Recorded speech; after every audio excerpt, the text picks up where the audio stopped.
Alden Richards, may pinatatamaan nga ba? Sino kaya ang tinutukoy ni Alden sa kanyang cryptic post na, "Mind your own business"? Kung bago ka pa sa channel ko, ay huwag kalimutang like, subscribe, share, at magkomento.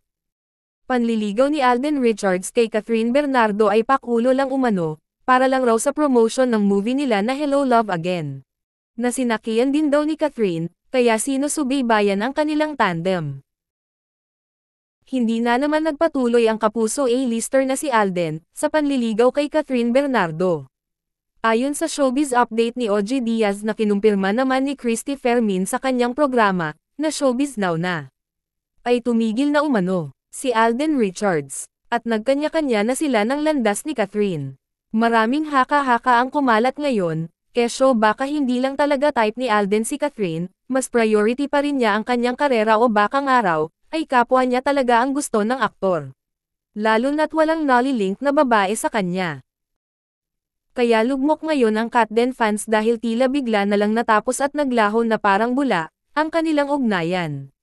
May kumakalat din na balita na kaya huminto si Alden sa panliligaw, ay dahil nagbalikan umano si Daniel Padilla at Catherine Bernardo.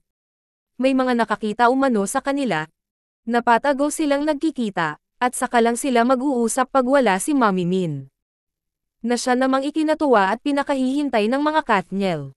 Hindi naman nabigla ang mga Aldab fans, kung hindi na itinuloy ni Alden ang panliligaw, dahil dati na rin itong nangyari sa dating magkatambal na si Alden Richards at Maine Mendoza.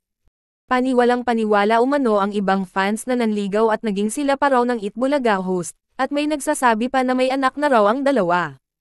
Kaya hindi na nagulat ang ibang netizens kung naudlot man ito. Hula ng ibang netizens, ay may upcoming project ang Katniel, kaya inuugnay na naman sila sa bawat isa. Pero mayroon din na hindi natuwa sa haka-hakang ito, dahil hindi na raw dapat magbalikan si Catherine si Daniel. Pwera na lang kung hanggang love team na lang.